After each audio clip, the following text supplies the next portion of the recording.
right, well, welcome to yet another episode of Fuck You Friday. I'm your host, Wynn Silverman. This is my co-host, Casey LeBlanc. Super excited today. We have Nate Boyer in the house.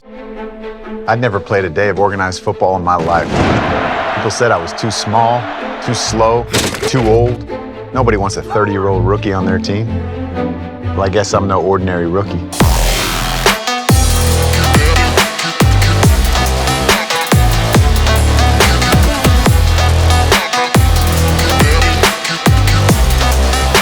Cool. We're actually in Los Angeles today, so I wanted to give a little shout out to Ben over there at Sticker Farmer LA, and thank you for allowing to use your LA headquarters to hang out here. It's a really cool digs, and really excited about what's going on for Ben. But with that being said, Nate, what I'd like to do first before we dig into your story and talk a little bit is have Casey kind of go into why we're here, what this podcast is about, to give a little context, and hopefully that context will kind of shape the direction that we flow. So Fuck You Friday actually originated when I was in college, and one of our strength and conditioning coaches would recognize that a lot of the guys on a Friday workout had partied the night before. And so what he would do, he would scream at the top of his lungs, "It's Fuck You Friday!" And he'd set up this basically sumo ring on the field, and he would pit guys against each other that were vying for a starting spot. And it was everything but close-fisted knuckle punches that was allowed. It was basically a no holds barred fight. And it was a way for people to understand, like, hey, we're not taking Friday off, and we're going to attack the things that are that are really burning inside. Like, right, you have my starting job. We're going to fight. Like, I'm going after you. So it's this mentality of like Friday for most people is a third day of the weekend. I'm just, thank God it's Friday mentality. 12 o'clock, people are cutting out. When I came down and lived in San Diego, it's this beach town. Everybody's kind of quiet on a Friday. So I was like, fuck that, right? And so we wanted to talk to people that have done elite things in their life. And some of the things that we want to talk about today are, what are you doing that you may not even recognize that are elite traits or discipline things, or how you've transitioned into all the different stages of your life that have given you this edge and that people can learn from, because a lot of times people are just not talking about it. And so those things that we can kind of glean from you that can really help other people and in ourselves just kind of understand like how elite people do elite things. So if maybe you can give us some background, just kind of start from the top, kind of where you're from, and give us some history on Nate. Yeah, definitely. I remember those Friday morning workouts, by the way. So typically, at least in season, it was, more the sort of the non-travel team that would have to like come in at 6 a.m. workout no matter what. Yep. So like my first year in college, like exactly what we were doing. And yeah, everybody's hungover. It's pretty miserable. Yeah. It just reeks of alcohol throughout the gym. Right. Like you got to get it in anyway. Sweat it out. So I grew up in the Bay Area. I was born in Tennessee, born in Oak Ridge, Tennessee. My dad went to veterinary school at University of Tennessee. My mom was working out there when I was born. And then when I was maybe 2 years old, we moved to the Bay. My dad worked at Golden Gate Fields. He was he was a racetrack vet there until just last year. He retired. Wow. And so your family's still up there? Yeah, well, actually, my parents just moved to Nevada. Okay. They're like, we're done paying all this money. Yeah. And, but yes, my sister. They're not the only ones, by the way. There's a lot of people getting out of California. Yeah, I know. In droves. Yeah. Just run away from the fires now. Yeah, exactly. So my sister and her family's in Santa Rosa now. My brother and his family's in Redwood City. So they're still in the Bay. I grew up mostly in El Cerrito, and which is, it's right next to like Golden Gate Fields. My mom, she finished her graduate degree at Berkeley, and then she's an environmental engineer, so she worked, out in the Bay Area in that world, which I know nothing about. She's a scientist, and I'm definitely not. So but grew up a huge Bay Area sports fan. 49ers, Giants, Warriors. We'll get along great then. Yeah, we're all Bay Area kids, so this is great. Football was my thing. Football was. I didn't play it growing up, but it was like my favorite sport. Like not even in high school. You didn't. No, not in high school. Not. Okay, was that parental discretion or what exactly? When I was really young, my mom denies it to this day. But when I was really young, she didn't want me to play. My dad played football and wrestled. All through high school. He didn't play in college or anything, but and that's like what he did. And the first sport I remember playing young was soccer, and then I played Little League. Sure. And then I played basketball, and it was like football was one of these things that I was Joe Montana for Halloween 2 years in a row. Sure. So I swear to God, there's a true story. 10 years in a row. I'm like a die. I think Joe Montana's probably the coolest guy to ever walk the face of the earth. Him and Michael Jordan they're my god. Yeah. Basically. So that's awesome. My brother works at a VC firm now in San Francisco, Sequoia, and one of the it's called Crosslink Capital, and one of the investors people he works with often is Joe. Okay, so he's always shooting me emails of like correspondence. That's and I'm just like, shut up, man. Yeah, I know, that's great. But yeah, so I mean, that's when it started. And then when I was a little bit older, I got really into baseball and basketball, and I could have played football middle school if I wanted to at that point. Like they would have let me, but I think it was like an insecurity or like I don't want to lose my spot in basketball or baseball. Or what if I suck? What if I ride the bench, or what if I get cut, or I don't know. Just the things you worry about when you're 13, 14 that like once you're older you're like, that was so stupid. Right. Like, who cares? Yeah. So I didn't play, and it was like this mounting regret that just never went away, which sounds silly because it's just it's football. You're playing football. Like, and not in the context of that age and era, though. I mean, that sports is everything to you. Well, I'm saying until I was like 29. It was a regret. Yeah. So that's what I want to. Psychosis thing. Yeah. So but your story is fascinating, right? So you take us from what happened after high school and walk us through the kind of that timeline to 29. Yeah. I mean, like I said, I played baseball, basketball. I was pretty good, but not like, no big scholarship offers or anything like that. So I didn't go to college right after high school, not because I thought college was bad. I just was like, I don't know what I'm going to study.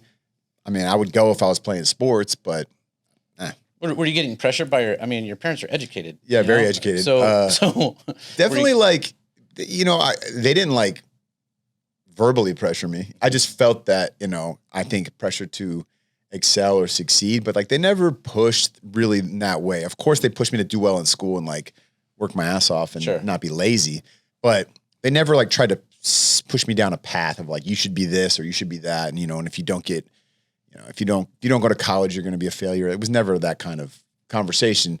But I know they wanted me to. I mean, I think any parent probably is like, yeah, I hope my kid wants to succeed and, aims high. Yeah. And I don't know. It was where I finished. I finished high school in the East Bay. Finished high school out in Dublin, and it just, to me, no offense, like a lot of great people there. It's a really nice area. There's nothing wrong with it, but it didn't feel like my community. Yeah, I was like, I don't know. I didn't feel connected to it, and so I graduated high school. A buddy of mine was moving down to San Diego to go to firefighter school, and I was like, oh, that sounds cool. So I just kind of went with him. Started going to classes, quickly realized that I mean, something I should have known already, but this is a very committed career. Like you got to be a grown up. You're going to go be a firefighter. And it's like something that you don't just do it for a few years and move on. Cause first of all, it's hard to get on a good department. Like you got to do 1,000 hours of volunteer firefighting and obviously get your certificate. It's a couple years of training you go through, and it's a big commitment. So after a semester, I was kind of like, this is cool, but I don't know. So I started working on a fishing boat, and I was living in Point Loma, and I worked out of the Point Loma sport fishing docks. Yep. So it's just charter boats going out, 40 or so fishermen. And what was your role? You're the deckhand. So you're the one that's putting the bait on the stuff and cleaning the fish and getting really good at filleting the fish, right? And gaffing them. Yeah. Over. That's the cool, sexy part is gaffing the fish over the side. It's fun. It's aggressive. Like you'd probably like to gaff. Do you know what that is? No. Why don't you explain to Casey what it's that like? is? So it's like this 10-foot like bamboo rod with a big hook at the end. And so you catch a fish, say you catch, you got a big 40-pound bluefin on or whatever. And, they reel it in, takes 30 minutes to get this thing in, get up to the side of the boat. But the boat is, we're 8 to 12 feet off the water, depending on, how it's moving around and where you are on the boat.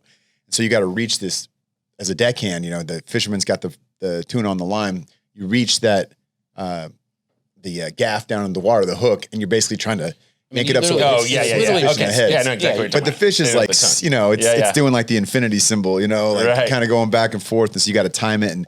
people get pissed off if you gaff if you hit it in the middle where all the fillets are, the good meat, you know, and you're like messing up their meat. A lot of skill set involved, and you have to be aggressive. I think this would be a great new opportunity for you. Actually. Well, let's see if the podcast doesn't work out. Maybe.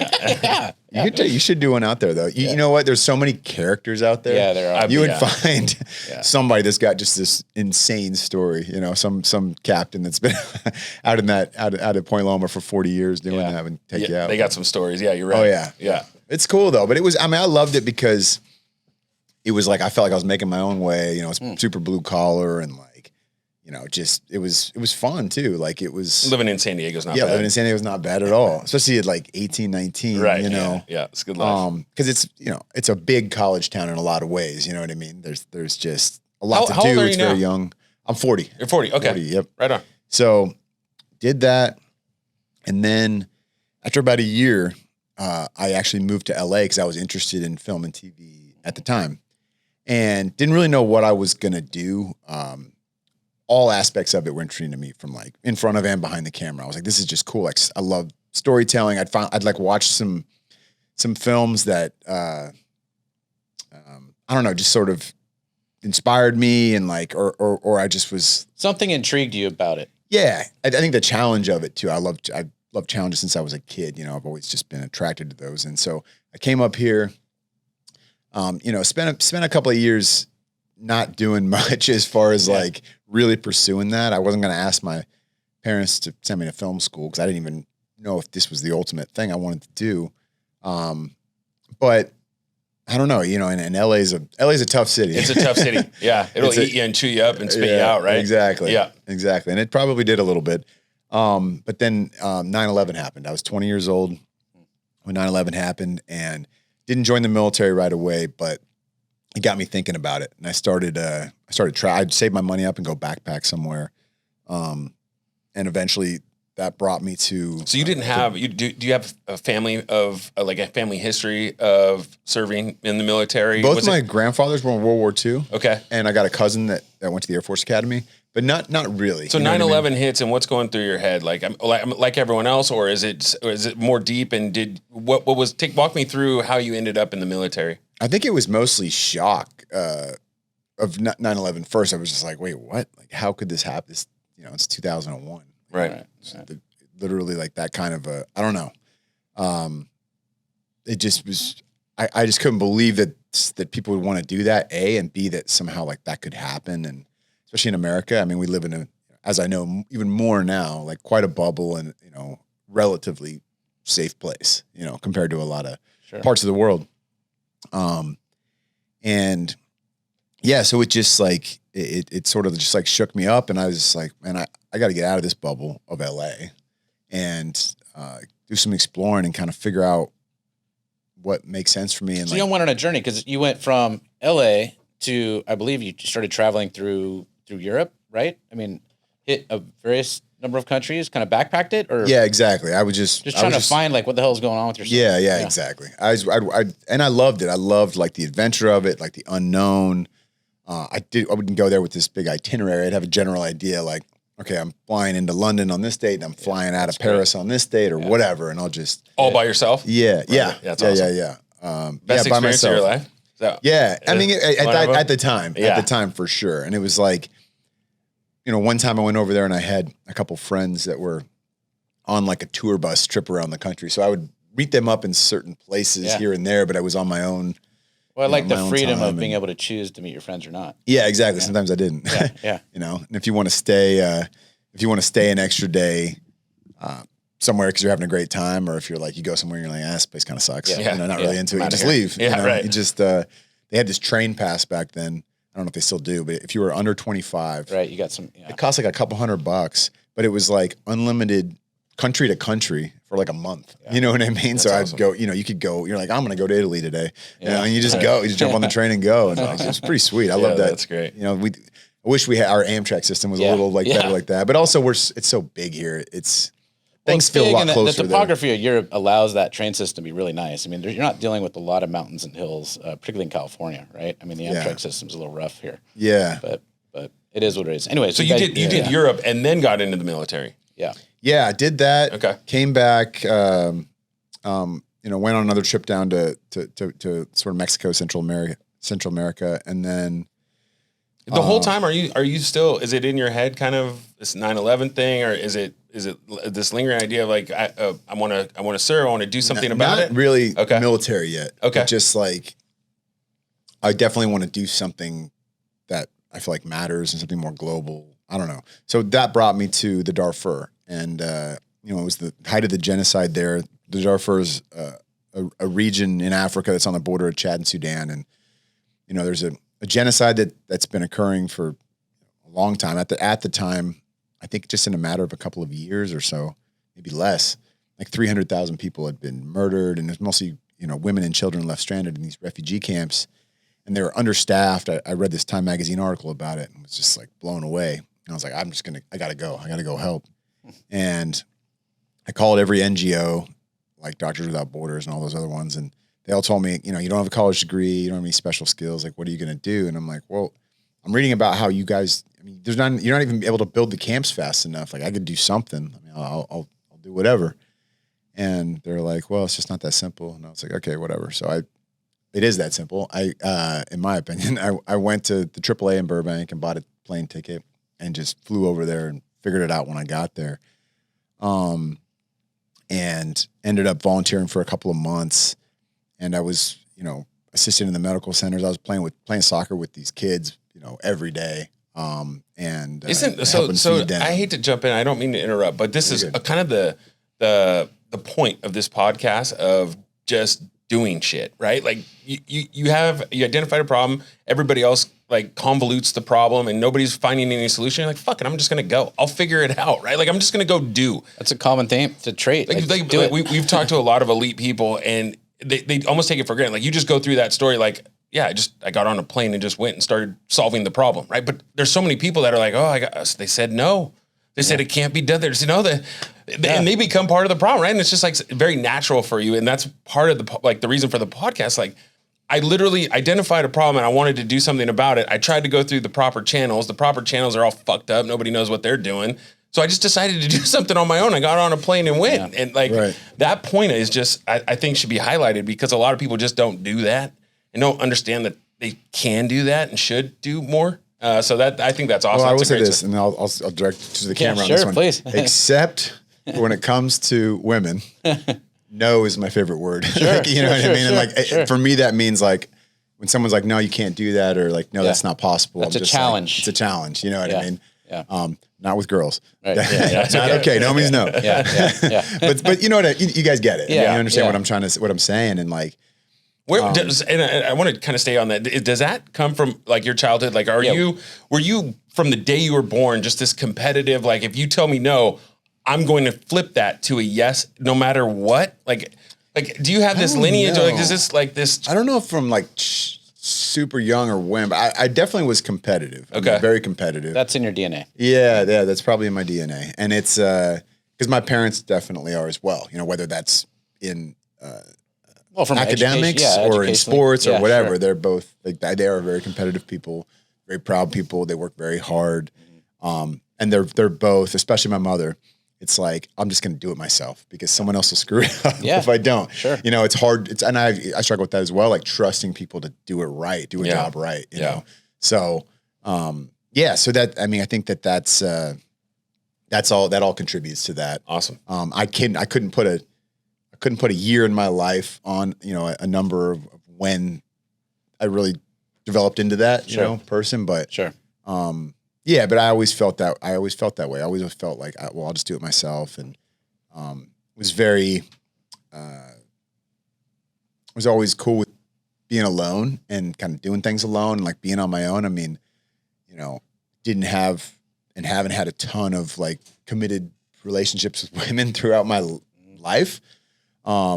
Because I just was like, well, it's just going to complicate things. I'm not going to be able to just go do these things I want to do. It's not that I don't want that in some way, but it's like, I feel like that'll hinder me. So I just pushed that back for a very, very long time. And, in some ways, maybe I did do those things or at least try those things that I wouldn't have if I had. You were developing your character and you're developing your identity. So why not kind of be very secure as to who you are and what you're going to do before kind of engaging in what we're talking about in terms of a personal relationship, perhaps. Yeah, right. Yeah. I mean, it's also like, it's unfair to the other person. Yeah. You know what I mean? It's like, if I know I got a lot of passions and a lot of goals and dreams, and I also know myself that tomorrow something might pop up and I might be like, oh man, I'm going to go do that. Like, well, also society has these norms and you really don't give a shit, right? Like you've just never really cared much for like, oh, well, society tells me I need to be married with 2 kids and have a white picket fence. And you're like, hey, I'm going to Africa and I'm going to solve world problems. Yeah. Like that's just not a normal mentality. It's disruptive, and that's cool. And so that I think at least recognizing that, having the awareness and being like, you know what, like it's probably not a lot of people out there that are going to just jump on the plane with me. So I'm just going to go do things on my own until I'm not, right? Like I think that's pretty cool. Right? A lot of people just don't do that, and they fall in line with what everybody thinks that they should be doing, and whether it's their parents or their friends or whatever ecosystem that they're in. So I think that's awesome. So go ahead. No, I'm just saying. So you're contributing, you're giving back in a way that you're doing it, and it's valuable.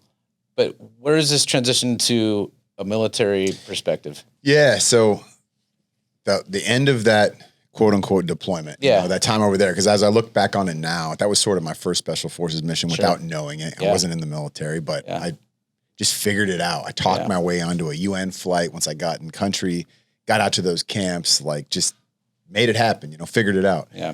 And my last week there, I got malaria, and this family put me up. This was like this amazing family that, like, I mean, they didn't have anything, you know, they lived in mud huts and stuff. And they were like, I had a little bit of money, and they was trying to like, hey, so you guys can get medicine or whatever you need to like care for me. And they're like, nope, I don't take anything. And so yeah, they cared for me. I mean, for like 3 days, it was just the absolute worst. It's probably a lot like people that have like a terrible case with COVID or whatever that is. You know what I mean? Oh, it's debilitating. You can't move. Oh, I was like, I couldn't eat or drink anything. It would just come right out. I was like freezing cold and sweating my ass off at the same time. Like can't sleep, body aches, headaches. And they put this little radio next to the cot they put me up on. They were sort of, you know, quarantining me or whatever, and trying to, you know, just be there for me. I think they probably have all experienced it, you know, very much with their families. And it's just one of those things that, you know, he'll get through it most likely. Yeah. But cool. Yeah. So the radio, they had it was a cassette tape that had it was a Bob Marley tape, and that was the only tape that came with it. So I listened to Bob Marley for, you know, like 3 times on both sides of that tape. And by the end of that, I was like, all right, I need to hear something else. I'm going crazy here. So I started flipping through the stations, and the only radio station that came in was the BBC, BBC News. And the Second Battle of Fallujah, which was one of the biggest battles of the global war on terror, was happening at that time. And so I'm like getting the play-by-play of everything happening there. And I'm kind of thinking of like, what am I going to do next with my life? Like, I mean, I felt this sense of purpose over here, and like people actually needed me. And this idea of like fighting for those who can't fight for themselves was really resonated with me. And I knew something like the Peace Corps wasn't really my personality, you know what I mean? And it I don't know, it just kind of clicked right there. And I was like, I'm going to come back and I'm going to join the military. Didn't know what I would do right away, but came back and started researching it, found out about the Army Special Forces, the Green Berets, and their motto is De Oppresso Liber, which means to free the oppressed. And that just like really spoke to me because of the oppression I felt like I had just experienced. Witnessed. Yeah, exactly. And so that was that. I went to the recruiter. You initially pinpointed one of the most elite classifications that you could possibly want, right? I mean, that's the challenge aspect, though. You know what I mean? And the competitiveness, like, because I was also like, you know what? I want this contract. I want to be a Green Beret. I want to be in this unit. But if it doesn't work out, you know, and I ultimately don't make it, like, I'm sure I'll land somewhere solid. You know, in a unit doing the same type of thing. You know, going overseas with an infantry unit, and you know, still being a part of that and trying to help people in Iraq or Afghanistan or wherever we would go, and it would still have that sense of adventure and, you know, this like purpose and all that stuff. So that was sort of the mindset. I was like, I'll give everything I have to make that, but if I don't, I mean, I've been cut before. Can you, you know what I mean? Can you explain the difference between Green Beret and a SEAL? So basically, it's the Army equivalent in short form. Is it the same kind of 6-week training, or you have to go through the? No, I mean, well, so we have like our selection course is about 4 weeks long. But after that, it's like a year and a half of training, to earn your Green Beret. Okay. And it's like you're learning. I mean, you learn language. You learn like a specific skill set. There's a medic, a weapons sergeant, an engineer, a commo sergeant. Aside from like intel and the team leaders and stuff like that. You learn one of those 4 trades through that year and a half, and then you cross-train in the others. Of course, like everybody gets plenty of like small unit tactics and, close quarters battle training, like running through houses, especially because of the current war. All that type of stuff, like the kicking doors down type of training, right? But aside from that, like, I learned Korean. And everybody, there's different languages throughout the teams, and you learned Korean in a year. Well, I mean, I wasn't fluent, but 안녕하세요. 안녕하세요. 반갑습니다. That's about the extent of my Korean. Yeah, it is mine now too. I can still read it. Yeah. And, I like to go to the Norebang, karaoke bar. And I can order food and stuff. But I've forgotten. That's all I need. Oh, you've got to be a hit when you go in there. They're like, wait, what? If you know a few things, they appreciate it. It's instant rapport with the culture. Exactly. Yeah. Exactly. But that's the biggest part to answer your question more, like the biggest, it wouldn't be a difference because the SEAL community does this as well.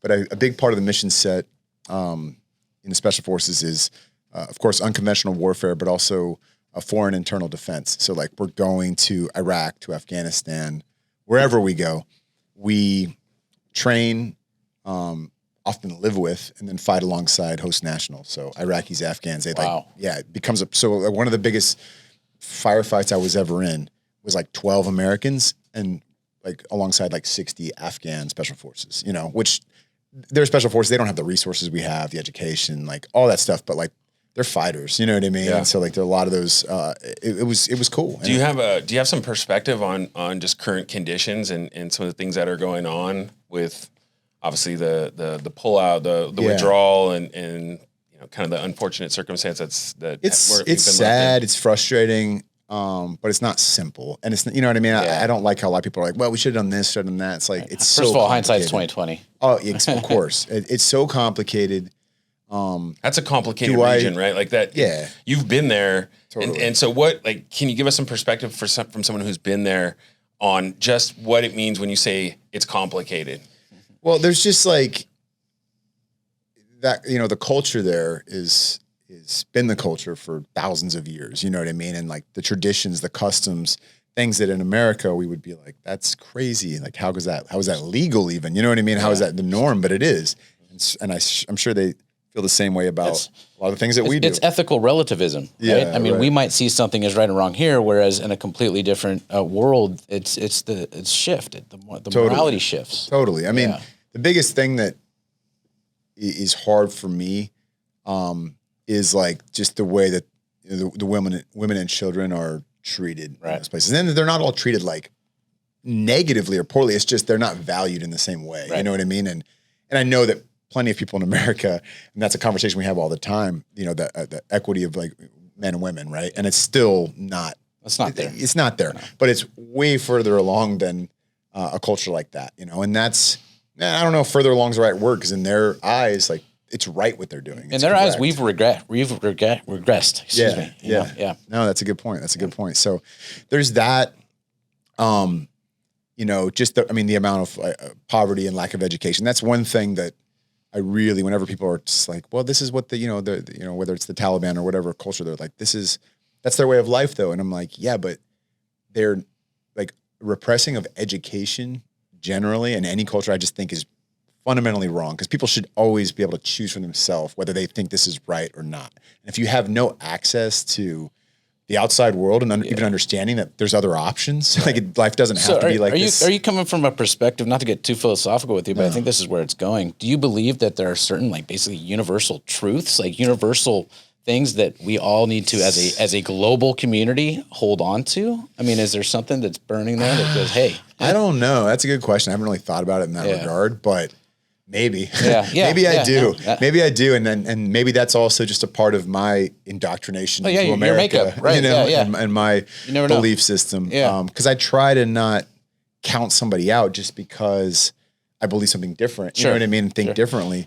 But at the same time, like, it's difficult. I just want to make sure that everybody's thinking about everything, and at really least consider all, and then come with a decision. Yeah, right. And so, when I look at that, and and it's not everybody in Afghanistan. It's probably not everybody in the Taliban or whatever that's like this way or that way. There's extremes for everything, because there's plenty of extreme things in America that I'm just like, relax. You know what I mean? Sometimes it feels like that's all we hear is the extreme, right? Yeah. Because they're the loudest. For sure. Yeah. I totally get it. So first of all, thank you for your service. I think it's an incredible thing to be able to serve your country, and we're lucky to have people like you protecting us. So thank you. And then walk us. You come back and your story's so fast. I felt like you already have lived 3 lives. Yeah, at least. Right? Like we're not even into the football portion of it, but I'd love to hear. At least we have. Well, I have more frame of reference in football than he does. We can talk about that later. But let's transition to football. It's not about you. Oh, right? sorry. Okay. Yeah. God. So, anyways, so you serve, and how long did you serve, and then you came back, and walk us through how you got into play.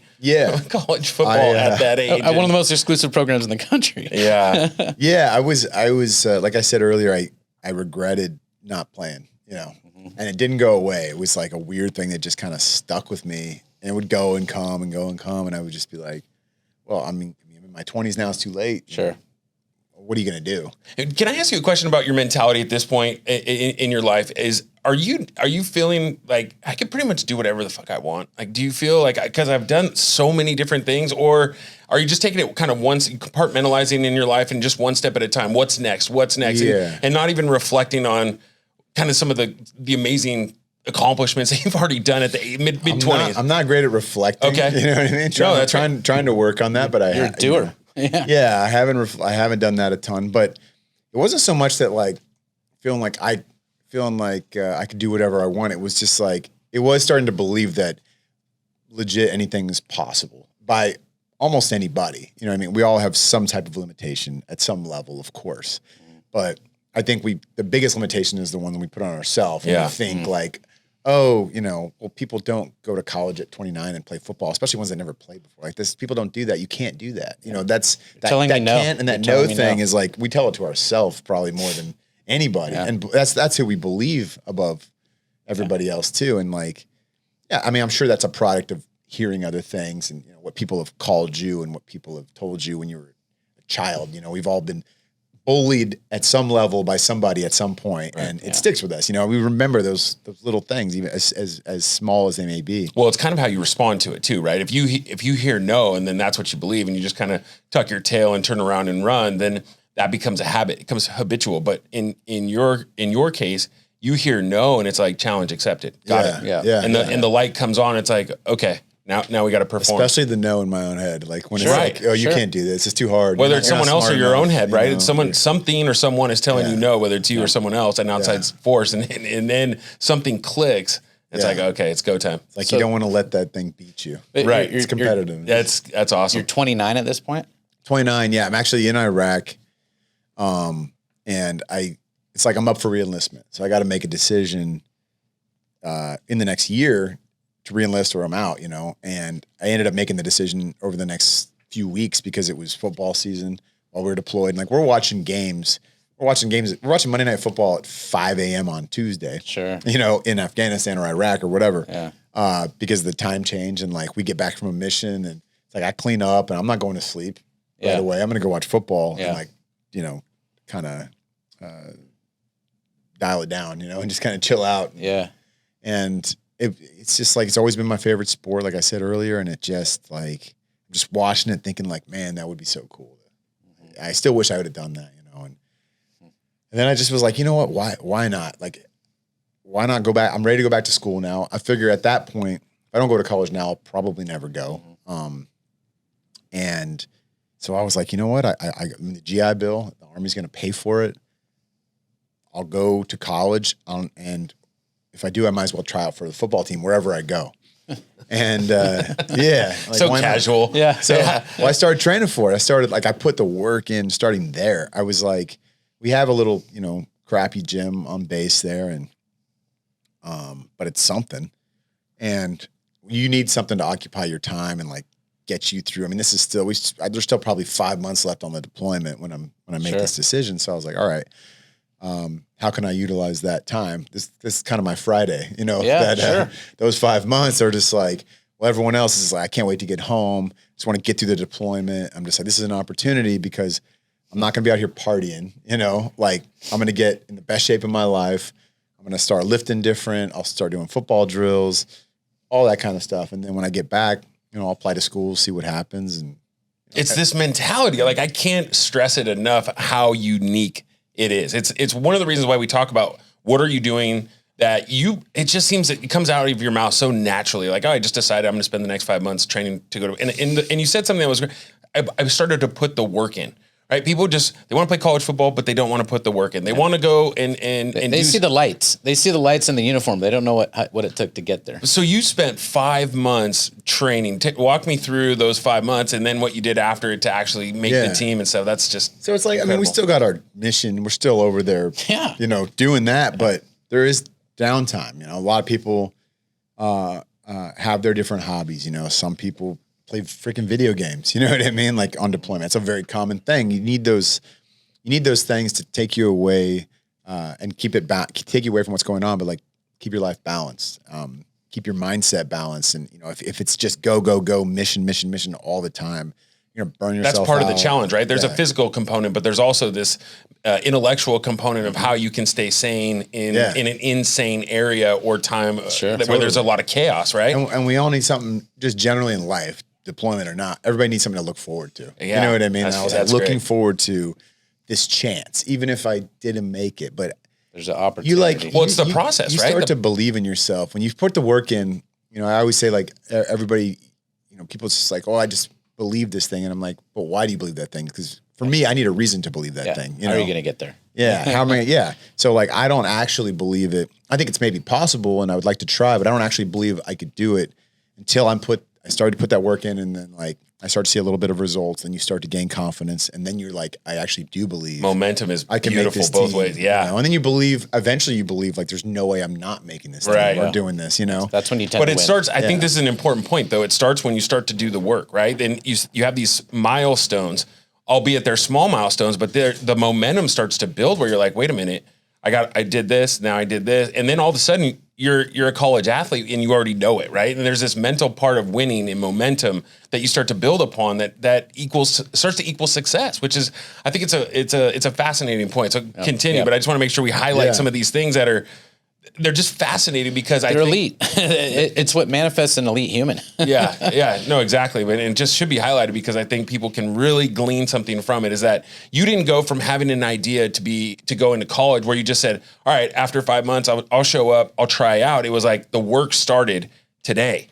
And then a week from now, I showed momentum, and then a month, and then 5 months, and then you become what you believe, right? And what you did was put the work in to get to the 5 months. It wasn't like just showing up and now I'm going to go play college football. It was like, no, I decided I was going to play college football, and then there's 5 months of fucking hard ass work, right? That people don't see that. They hear the story of deployment, college football, but the 5 months is where you became a football player, right? Yeah, right. And that's the most in anything that I try to do.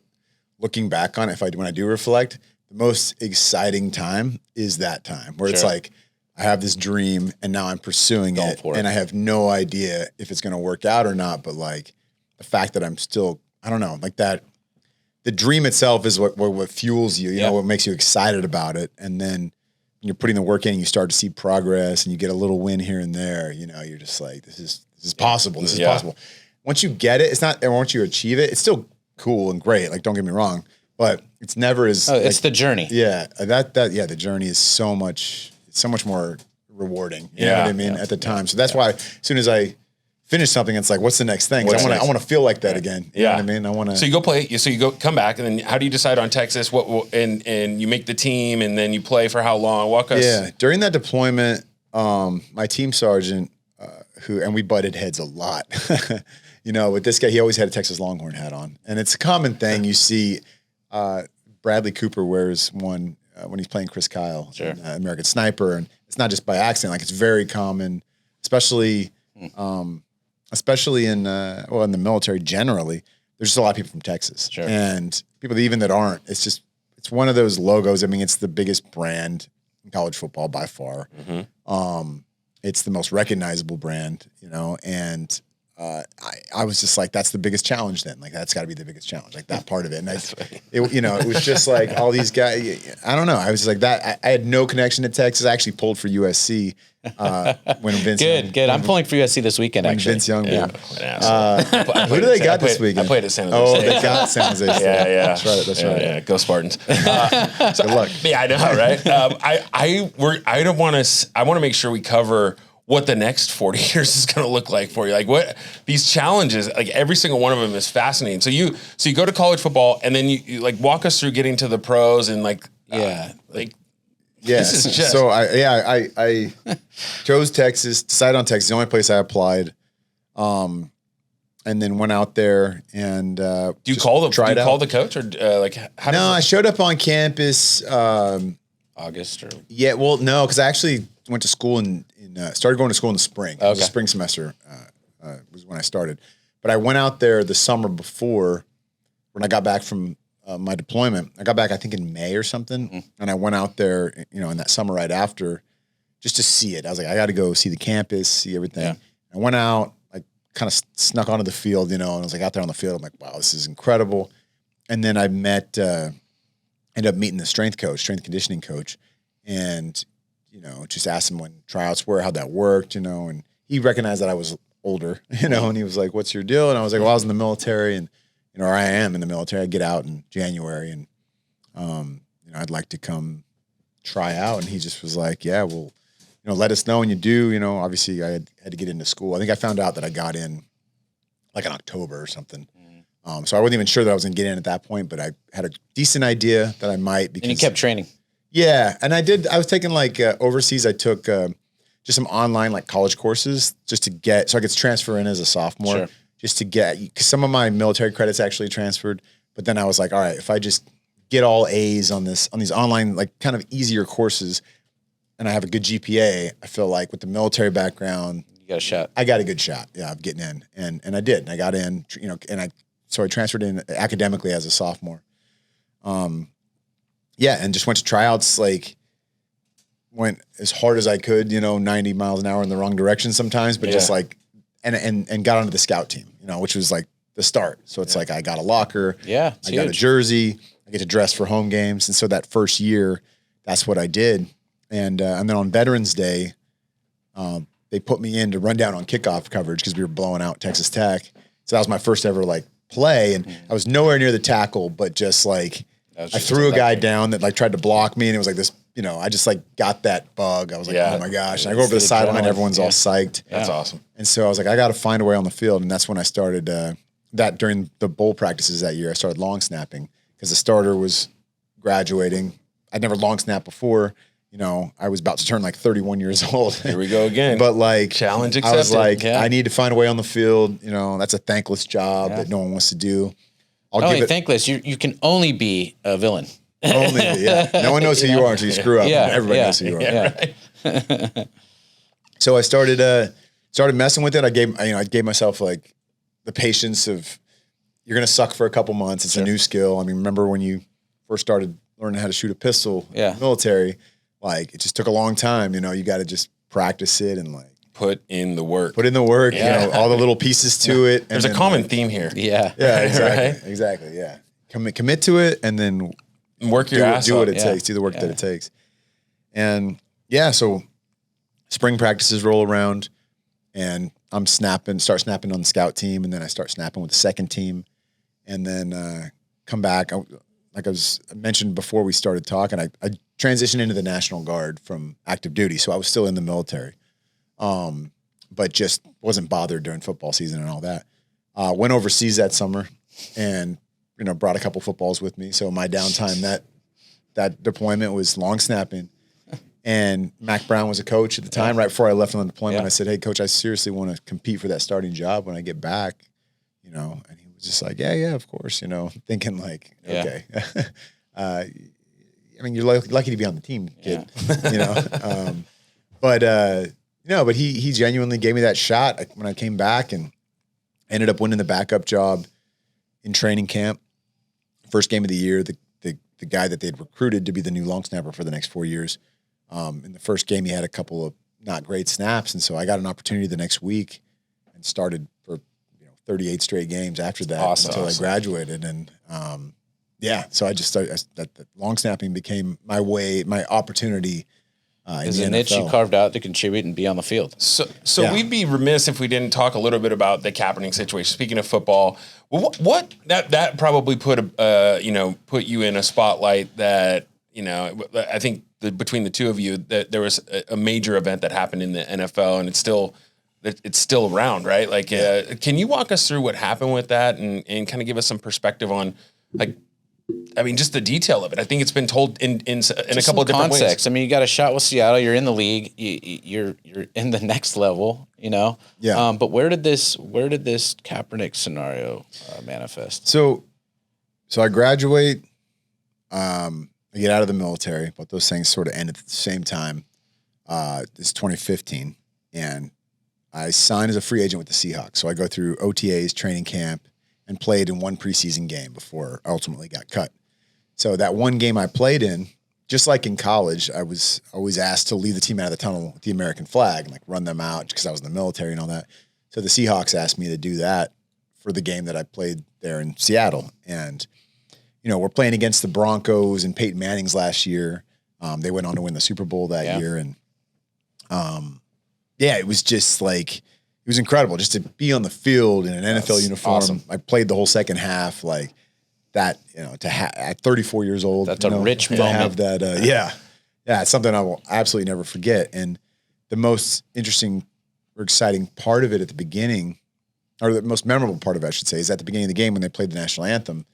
And I'm on the sidelines, my hand on my heart, and I just burst into tears. I was just so overwhelmed with the moment and obviously being proud. And what that symbolizes in a collective personal experience for you and you want to talk about teammates. I mean, teammates over there being deployed is a whole nother level, right? But there's certain similarities. So it's a powerful, rich moment. For you. Yeah. So that happens. The next week I get cut. Yeah, sure. But it's that. NFL stands for not for long, by the way. Exactly. Welcome to the NFL. Yeah, exactly. So fast forward almost exactly a year later to the preseason of 2016, and that's when Colin Kaepernick gets started sitting on the bench during the anthem.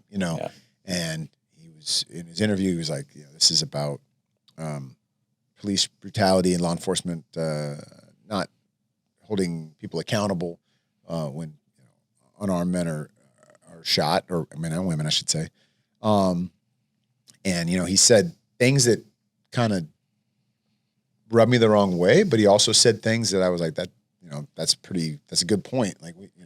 I want to be a part of making things better. So whether it was him saying stuff like, "I'm not going to stand for the flag of a country that oppresses black people and people of color," for me, I was like, I don't necessarily agree with that, but I have a different relationship to the flag, to those symbols, what they mean to me because of my time in the military, because of a lot of things. And so for me to assume I know or to assume that should mean that to every,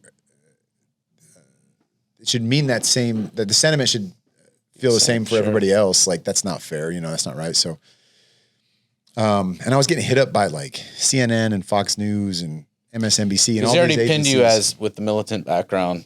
They saw you as someone who might have some perspective on that. Yeah, exactly. I was in the military and I played football, so I should be. Of course, I'm the expert. Sure. And it's I'm not, but that's they wanted to get my perspective, and I just said no because I didn't want to contribute to the conversation or really the debate. It's not really. I want to contribute to the conversation, but not the debate. And I felt like everything was a debate at that point. It's the middle also of Hillary Clinton and Donald Trump's election, and that was very divisive, much as this year was. Polarizing. Yeah, polarizing. And I was just I don't want to do it.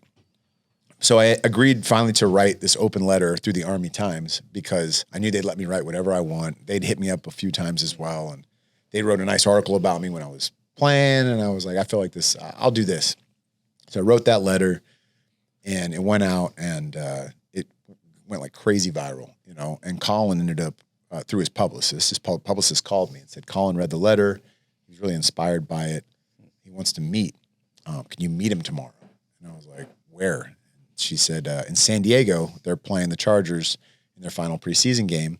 He's supposed to start, and he's saying he's not going to stand again, and media is all up in arms about it, and everybody's like freaking out. But he just wants to get your perspective and talk to you face to face. And I was like, well, is there going to be like, is this like a media stunt? Is there cameras around? Everywhere? And he was like, she said, no, not at all. Like, he just wants to meet you in the team hotel, just you guys, and like nothing. I was like, okay. So I went down there, met him in the lobby of I think it's the Westin in Horton Plaza. Do you know what I'm talking about? That's where they all stay. Yeah, They exactly. used to stay. Yeah. So it was like in the lobby there. Yeah, I used to stay. I think the next year or 2 years later, they moved to LA. But so they're playing the Chargers. It's like a week before 9/11, 15th anniversary at the time, as we're approaching the 20th now. It's military appreciation night. So there's like a flyover with Navy SEALs jumping in the stadium and like all this stuff happening. And so we talked about that, and we talked about our backgrounds, and we talked about why he's doing what he's doing. And, he wanted to hear about my background and why I feel the way I feel. And I just, so he was coming at it from a point of trying to understand. Totally. Okay. So it wasn't like, hey, I want you, he wasn't trying to convince you as much as he was trying to understand both sides. He was trying to educate himself, I think. Yeah, exactly. He was. And I was trying to educate myself as well, know. Sure. And it was both like, it was such I wish people could know that Colin Kaepernick more, because now it's very different. It's like, he's a huge, he's a symbol for something. And he's become a symbol for something. Yeah. But at that moment, it was more rich and raw early. Yeah. And you didn't know where this was going to go. He was just a football player in a locker room that like had a strong what was your feeling about specific, did he specifically address like, look, dude, I'm going to sit again? Or do you have any perspective on this? Did he ask you that question? Or Yeah, well, he asked me like, is there a way I can protest that's not going to offend people in the military? Because a lot of people in the military had spoken out and said they're deeply offended by this, and it's disrespectful. Yeah, because at this point, just for context, he's sitting on the bench, right? Yeah, he's sitting on the bench during the anthem. Okay, so the kneeling came. Yeah, after. so he asked me, what else could I do something different? And I was like, I mean, honestly, there's nothing you can do that's not going to offend some people.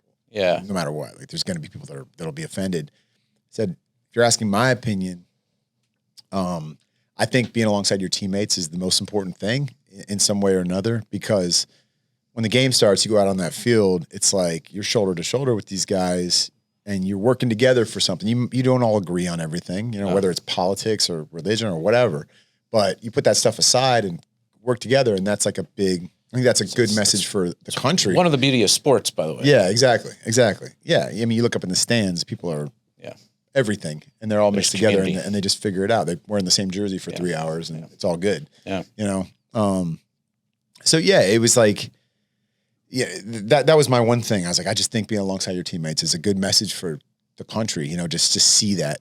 And he said, well, I'm not going to stand. Like, I've committed to that. And I said, well, I think the only option that makes sense then is taking a knee.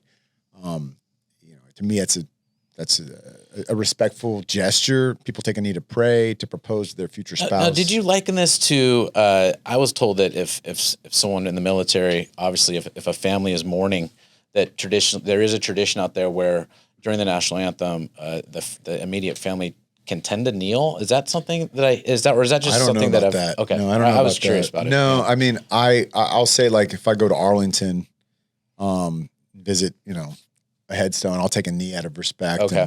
I've seen a knee's taken as a folded flag is handed to. You're basically trying to offer a solution to at least kind of diffuse this nation and focus on what the message wants to be. Is what you're and also just like I'm just trying to help him out. I mean, he asked for a suggestion and I gave him one. Cool. And I was like, how long was the meeting?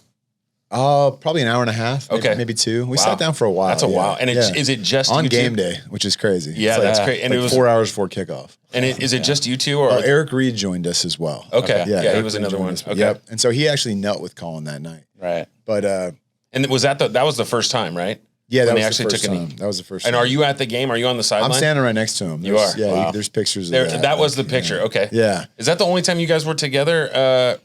Was that actual day? Yep. Okay. Face to face. Yeah, we stayed in communication for probably a year and a half after that, but that was the only time. It's just fascinating, right? Because it became politicized. because of the heat of the race, Trump was able to position this for his advantage. There's everything gets screwed up when it comes politicized, right? Totally. But at that moment, it's interesting that you, at least from your perspective, tried to provide some sort of solution that narrowed this thing into what Colin was trying to project or show. And it's also interesting to me that you're saying, look, I didn't necessarily agree with Colin's position, but from my background and what I did on my tour, I knew in a way that I was fighting in a way for this. It's freedom to express yourself. Freedom of expression is something that I believe in and why I contributed to this country in a way that I did. We take the oath. We take the oath to defend the Constitution, like when you enlist, and the First Amendment is those things, exactly those things. So like that's the holy grail. What we fought for. You don't have to agree with it or like it always, but like that's what you fought for, that freedom. Fascinating. So now after that, we want to talk before we let you go into what you're doing now.